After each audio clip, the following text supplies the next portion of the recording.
Yeah, we can do 18K, bro. Please. Yes. Yes. Yes. Oh, 30K into a Libertad. Oh, gimme, gimme, gimme, gimme, gimme, gimme, gimme, gimme, gimme, gimme, gimme, gimme, gimme, gimme, gimme. Die. Die. Yes. I don't get that shot off. Oh, this poor gearing. The random torps. My friend, I am so sorry for you. Poor guy. Oh, poor guy. Give me a chance. Don't dive. Don't you dive. Don't you dare dive. I don't think he dove. Yeah.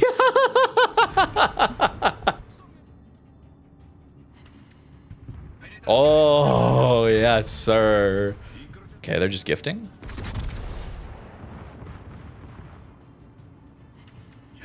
Only two. Only two. Okay, it's fine. It's fine. It's fine. 25.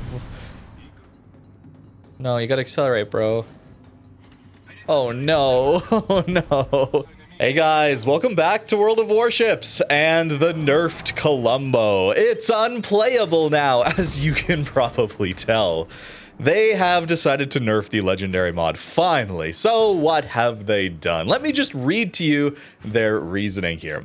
Due to demonstrating excessive effectiveness, an additional penalty was needed. Being left with only a single charge of the exhaust smoke generator, players will have to consider their options carefully, especially when engaging at closer ranges. So -2 of the exhaust smoke generator.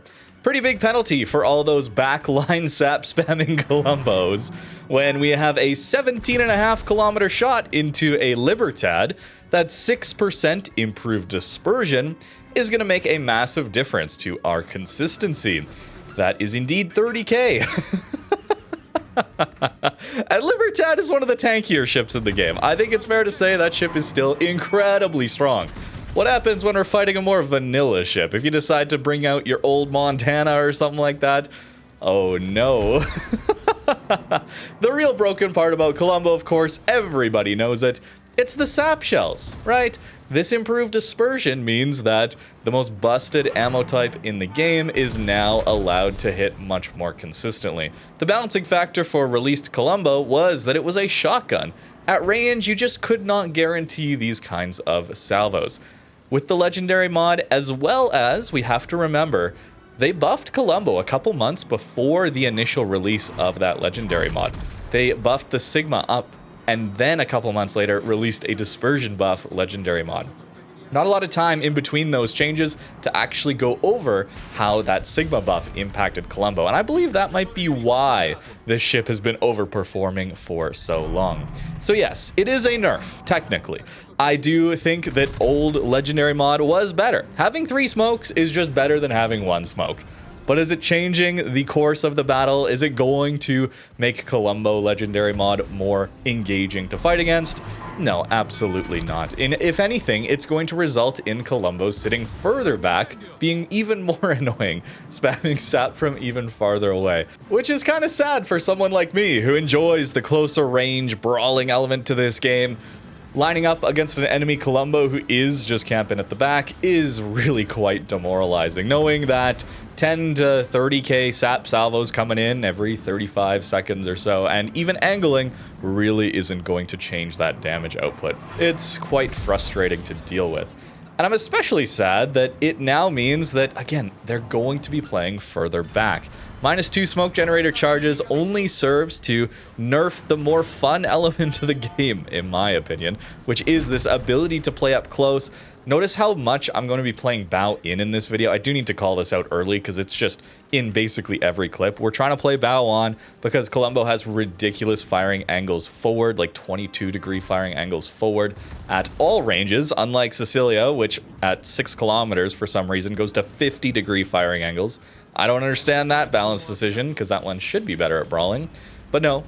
And we have this smoke generator then that allows us to play bow in when we may just get farmed down by AHE in any other battleship. We just get to go dark completely for free.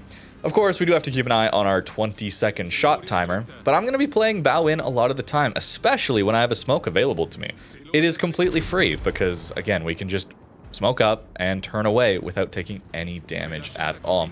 It's extremely valuable for that instance, as well as getting us to our next consumable charge. As we know, consumable cooldown is one of the most powerful things in the game for survivability. See Valparaiso. But even before that, see the short burst damage controls on Kremlin and Schlieffen. Oh man, that is so satisfying though. Or even the shorter cooldown on heal, like we see on Ohio.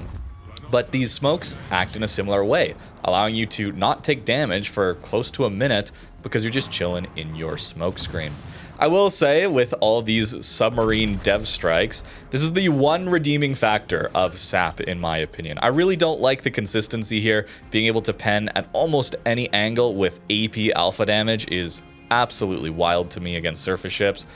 But the redeeming factor really is that it one-shots subs incredibly consistently. It's really frustrating fighting against submarines in any other surface ship, really. ASWs, I mean, trying to hit a ping on the water that is an RNG within 1.5 or 2 kilometers of where the sub actually is, quite frustrating. HE doesn't even do that much damage to subs. AP certainly doesn't either. SAP feels like the only ammo type that actually is allowed to damage submarines. And so I'm kind of okay with it in the game for that one reason.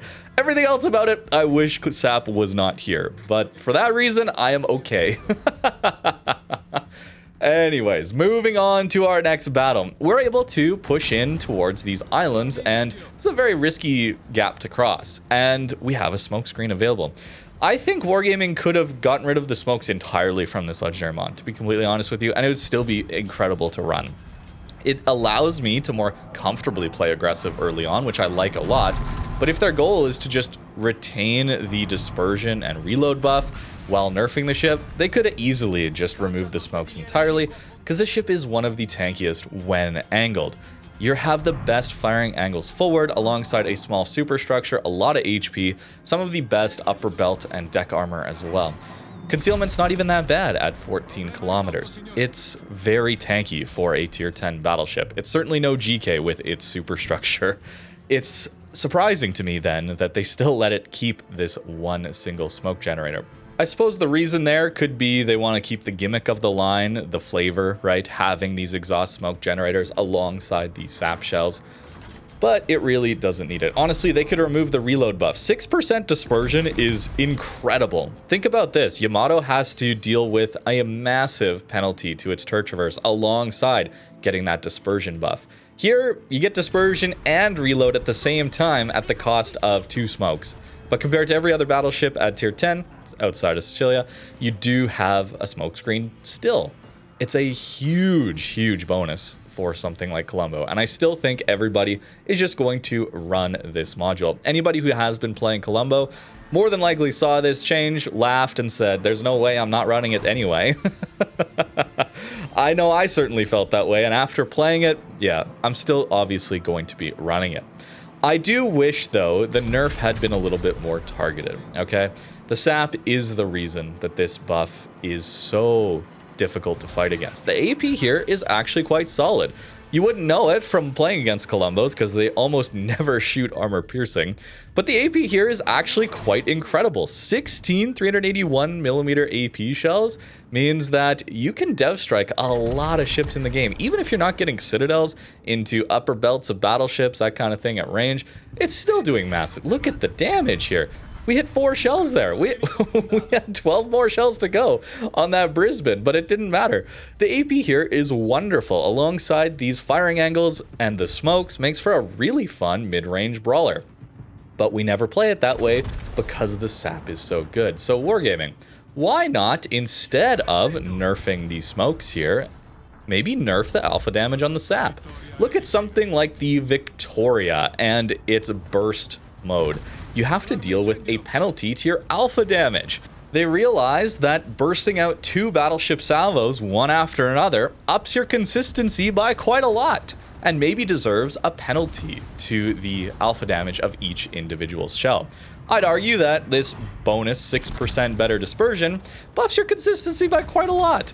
And maybe the broken part, being the sap, deserves a nerf. So what if instead it said -6% main battery dispersion, got rid of the reload buff, and also said -25% sap alpha damage? Maybe even 33%, maybe 50%, honestly, considering how insane the sap alpha damage is.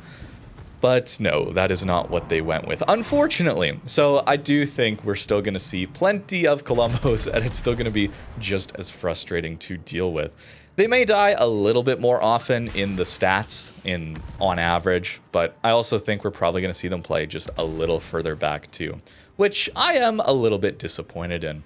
This smokescreen, though, is absolutely incredible, okay? It's really important that they didn't get rid of it entirely, because it's still a massive bonus to this ship. Here we're going to be facing off against a Valparaiso and do pretty disgusting damage, completely angled. And it's a Valparaiso or a Libertad, so I don't feel actually that bad about it. But that kind of damage can go into things like Montanas or something like that, which feels a little bad. Now, this Valparaiso trying to get in range of his secondaries. We have a smokescreen. There's a hull going to try and farm us. There's actually a submarine here too. I'm waiting until my 20-second timer after shooting goes out, and then I'm going to use my smokescreen. I risk this turn a little bit too soon, but what other battleship in a full flat broadside turn like this, very vulnerable, very overexposed, too much aggression early on, can get away without taking that much damage? In fact, a lot of the battleships would die here, I think. Valparaiso, though, no longer has a secondary target. So guess who can't use their F key? I really liked this clip because Valparaisos love to see an enemy battleship caught bow in, so they can just use that battleship as an F key farm. Not so here. Now that I've used my smoke, now I just get to play a little more passive. That's how I was playing my Colombo generally. I try to play a little bit aggressive, try to push in, try to get closer, help my team, but you know, that tends to get you focused, which is fine because Columbo is so well armored. But in these cases, we still have a smokescreen to get out of these bad situations. Our firing angles towards the stern are quite a lot worse than our firing angles forward, which is again why I want to stay more bow in, or I like to stay more bow in this ship. It's a 36-degree firing angle versus, again, that 22-degree firing angle forward. And I just absolutely love the 360-degree nature of being bow in. And it's really easy to do that when you have the smoke available. Libertad pushing, we're under a lot of pressure here.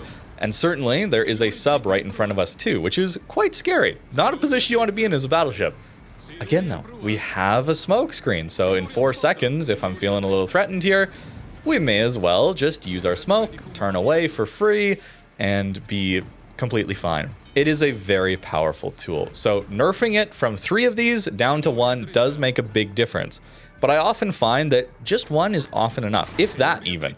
A lot of games, after the first few that I played in Colombo, I was actually trying to just never use my smoke. How tanky, how aggressive can I play? Just staying that bow in roll, trying to play around 14 kilometers from the enemy. If you don't know how far away to play from the enemy, a good metric to go by is look at your concealment range, in this case, 14 kilometers, and try to play just outside that range. So in between salvos, you have a chance of going dark, unless of course there's a destroyer spotting you. In that case, you can start to play a little bit more passive. That's a good rule of thumb to go by.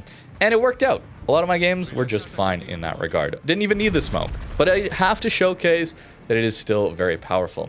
Back guns only into Libertad. Oh, that's another 15k. These are strong battleships we're fighting against. These aren't even like the weak ones. Oh, another chance on us. Oh, just enjoy it, guys. Just enjoy it. This is the one reason I would not want them to nerf the sap alpha damage, because that is just beautiful. You never get to see that. That is the one time that I'm happy to see a sap battleship. Enemy Hindenburg, though, at 18 kilometers. Oh no, this poor guy. Also, again, pay attention to how often I'm just swinging my turrets from one side to the other. This adds to your tankiness overall when bow in. The ability to swap sides from right to left without having to do that full 180-degree turret traverse on our battleship here to get our rears on target is just really good, okay? Being perfectly angled basically all the time, being able to maneuver very sharply around a lot of battleship salvos. I think here we're going to get shot at by both Colombo and Yamato, and we're not actually going to take that much damage. In fact, I think the Colombo is going to miss entirely. What other battleship full turns like this? They don't, because they want to shoot in another 15 seconds. We want to get all their guns on target, rather. Still take a bit of a hit from a Yamato, but nowhere near as bad as we would have if we didn't have this option to just swing our guns over to the left and be ready to shoot right away. Again, very powerful. Colombo is a very powerful ship. And I think the reason we didn't see it played that much in the past was that very inconsistent dispersion. Before the legendary mod, and certainly before the Sigma buff, it was a shotgun. It was definitely a shot, but a well-deserved shotgun. Did that Hindenburg deserve to take that much damage angled at that range? Of course not. Of course not. Right? I think it's well-deserved that Colombo had poor dispersion because of the power of the shells. But that is no longer the case, and this is why we see so much Colombo. If anything, I had a very pleasant time playing Colombo. You heard it a little bit in the intro, especially as I was shooting at that poor Colbert. I was starting to feel bad towards the end of just how consistent this was. It didn't feel right, but I was feeling very good while playing because I would click on a target and I would just get rewarded with damage incredibly consistently. I complain about this with battleships quite a lot, as you guys know, okay? But there's a good reason why we can't just give battleships perfect accuracy. This is why. This game I'm actually going to use a lot of armor piercing, and you're going to, again, see just how consistent the AP feels. 16 guns still hits very hard. I'll complain in the moment, but just know that that is in the moment frustration. Of course it's frustrating to have a broadside cruiser at 10 kilometers take no damage from your battleship, right? Of course, that's understandably frustrating. But, you know, if we're actually talking about game balance, of course we can't just have guaranteed dev strikes every single time someone goes broadside. The game would be unplayable then. So for Colombo to guarantee, I mean, at these ranges, with SAP, we would be guaranteeing 20 to 30k damage, maybe even more. I think I've seen upwards of 40k alpha damage if you really hit every salvo or every shell into a very vulnerable portion of the ship. But even the AP, it's doing good here. We're already up to 81k in less than 5 minutes of this battle. And again, playing very aggressive, very somewhat exposed, I guess we could say. Not that the enemy team is really playing the middle of the map, but somewhat exposed, and we still have a smoke screen available. It allows Colombo to feel very safe, even when it's playing a very committed position. Enemy Yodo is going to be turning away here, so more than likely we would be much better off with shooting the sap shells. That's maybe another element I haven't talked about yet, is the shell swap time on Colombo. It's like 10 seconds, something like that, when you have Sansonetti, because this ship has just built-in faster swap times. That was another buff they gave it. I think that was before the Sigma buff. Correct me if I'm wrong, actually, guys. I might be remembering the timeline a little bit incorrectly. That was a buff to maybe let the ship swap to the appropriate ammo type, depending on the situation. After all the dispersion buffs, Sigma buffs, though, yeah, the appropriate ammo type does just feel like sap all the time. Enemy destroyer, and I mean, look at how accurate those 16 shells are. Maybe that's that bug I think is in the game where you just get better dispersion as a battleship into destroyers. But that's also Legmon. Enemy Sibir is going to be angled. Notice he's actually angled better than 30 degrees to us. That's a Kremlin hull. And we got AP, which you would think would be bad. No, that's still 21 into a superstructure. Accuracy is massively important for hitting areas of the ship that are weak points. And gaining that accuracy with an ammo type that pens most ships everywhere, I think that is just a recipe for frustration. As I'm sure you guys already know, we're going to get another 25. I mean, he went down there, so that might have been more than a 25k salvo into that poor Yoda. I mean, he was going to turn broadside, so AP probably gets him there anyway if we are a little bit more patient, but the SAP just doesn't care. You know, the broadside cruisers that eat overpens on the surely salvos I like to meme about in these videos, you know, it's funny to miss those. Frustrating in the moment. SAP just doesn't overpen. I guess I probably should have explained this way earlier in the video. I'm making the assumption that everybody knows what SAP is, but basically what SAP is battleship alpha damage. In fact, it's more than battleship alpha damage. The AP here has 12,000 alpha damage, where the SAP has 12,500 alpha damage. So full pen to full pen, you're just getting more damage here. By the way, over 2 million potential damage. We had 2 heals left and not a single smoke used. So we get battleship alpha damage, except the AP shells have ricochet angles of 45 to 60 degrees. So at a 30-degree angle, when someone's bow in at a 30-degree angle, you can check the little navigator mod in the bottom left, they're probably going to auto-bounce our AP shells. Well, here's the thing. With SAP, The pan angles are 70 to 80 degrees. So at 70 degrees, it'll start to check if you bounce, okay? So you gotta be at like a 20-degree angle, and that's only when it starts checking. At 80 degrees, it says guaranteed, but 80 degree, that's 10-degree angle. And let's be honest, there's a lot of flat sections of superstructures that can get caught at those angles, so you're still gonna get a lot of full pens. Sap feels like you're just not going to be able to angle to it to avoid damage. And its alpha damage is comparable on full pens to armor piercing. And yes, you can Citadel light cruisers. We have 96 millimeters of pen, so you're not going to overpen like AP. It's like HE in that regard. You're getting full pens if you pen, and you have way better pen than HE shells do, alongside alpha damage comparable to Battleship armor piercing. That is why it is so frustrating. Imagine if Battleship AP always full penned and did not overpen you ever, and had better than Des Moines improved pen angles, right? Des Moines is 60 to 68 degree firing angles. Des Moines is auto bouncing before Colombo Sap even starts to check if it will bounce. That's how absurd this is. It's crazy to me that this has so much alpha damage. And the balance factor, again, was that it was a shotgun, right?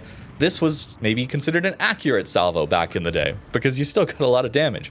But that, I would say, is maybe one of our least accurate salvos we've seen today so far into that Hawaii. Wild. Absolutely wild change up here. So, Wargaming, maybe take a look at this one again. Maybe don't take a year or two before you touch Colombo again with nerfs, although I have little hope for that. But maybe instead of reducing the smokes, change it to reduce sap alpha damage. I think that would be a very, very nice change, as this is also means that it's still just not really worth running Sicilia, right? That's been the pain point. I kind of like Sicilia a lot, actually, as a better smoke, better reload, a brawling version with, I mean, the secondaries really aren't worth using. Look, he's at 12-degree angle, by the way. We got 4 full pens, 2 bounces. We finally got a couple bounces out of the sap at a 12-degree angle, and he opens up just enough, 25 degrees when this lands. Oh, and it's just instantly full pens. You just can't angle to this. And again, back to Sicilia, it feels bad that that ship is just Columbo, but worse. I really don't feel like there's any reason to play it outside of your, I don't know, wanting to play a more ethical version of Columbo or something like that. It's the brawling focused one, but in that, you do still just have worse accuracy. They do have the same base accuracy, but this ship doesn't have access to a legendary mod that buffs its accuracy by a further 6%, which is very, very noticeable in my opinion. 6% is quite a lot, basically doubling up on aiming systems mod here. So very, very important upgrade to have, and whenever I play Sicilia, it just feels like a worse Colombo every single time, especially at those closer ranges. This turret here, I mean, and they actually made it for this turret as well. It's really weird. At really close range, suddenly the rear turrets are blocked. This is like 6 kilometers away, something like that, from the enemy. Suddenly, both these rear turrets get blocked, and then you have to have a 40 to 50 degree firing angle. One of the key strengths, of course, is that close range 22 degree firing angle forward, allowing you to keep this entire ship angled with its 70 mil upper belt and 50 millimeter deck armor with a very, very small superstructure. We even have a little bit of icebreaker here, so you don't have to really worry too much about some of the 32 mil overmatching ships. Very, very tanky ship bow in, and Sicilia is just kind of worse in every way still. I guess the smokes now are a much bigger differentiator. It's unfortunate. Maybe I've been too negative on it in this video, but I really don't think so. I think Colombo is still just a bit of a problem ship here, even with this nerfed legendary mod. Here's the build I was running, though, on this ship. We do want Damage Control Party Mod 1. Not a lot we can take in the second upgrade slot. Please go aiming systems, you know, to double that up. It's extremely powerful. Of course, going concealment, and then propulsion mod is very, very nice for playing a little bit more stationary, speed juking, that kind of thing. And then when you decide to smoke up and turn away, then you get up to speed a lot quicker. At least I find that is very important. Running steering gears could be good, but our firing angles plus 360 degree rear turrets, Means that we really don't feel the pain of turret traverse, although turret traverse here is still 31.9 seconds. Because again, reload mod, you have a 13% penalty to your main battery turret traverse speed. We just gain turret traverse speed by going with this. We lose out on 6% reload, because this is 12% reload. This is 6% reload. And we gain 6% accuracy. Extremely, extremely powerful upgrade. I mean, especially when you compare it to Yamato Legendary Mod. You get 1% better dispersion compared to Colombo with no buff to your reload and still the 13% dispersion penalty on a ship that already has some of the worst turret traverse in the entire game. Yeah, the Colombo one is still absolutely absurd. And you still have a smoke, which most battleships simply do not have. As for the commander here, this is what I was running. This is why our swap time is so absurdly quick. Improved gun feeder on top of the built-in shell switching time bonus that Italian battleships get. 9.7 seconds allows you to always be on the right ammo type. Unfortunately, SAP is basically always the right ammo type. If you're wondering, the only reason to swap to AP is if you have a good chance of getting citadels. Other than that, I mean, the SAP has better alpha damage than the AP. So a full pen with SAP is doing more than a full pen with AP, which is why, outside of pen angles, outside of consistency on that regard, it's just better to shoot SAP unless you can reasonably guarantee a citadel. Wild stuff. Of course, we're going Adrenaline Rush. I found myself very easily, comfortably getting 2 million potential damage, so I'll pick up my 5th heal from here instead of Emergency Repair Expert, and I will take Furious instead to greet out a little bit better reload still. Concealment, you definitely want. Fire prevention, you definitely want. It's still insane. I am quite disappointed in Wargaming's balancing department here. I was really hoping they would actually nerf the SAP in particular on this ship, and they have not. It is a nerf to the ship, though, objectively, right? Having 3 smokes is better than just having 1 smoke. But I don't think that's going to do anything in regards to the playability or how easy or frustrating it is to play against Colombo. I think that's still just going to be there. But let me know what you think in the comments down below. Thank you very much for watching, and have a great rest of your day.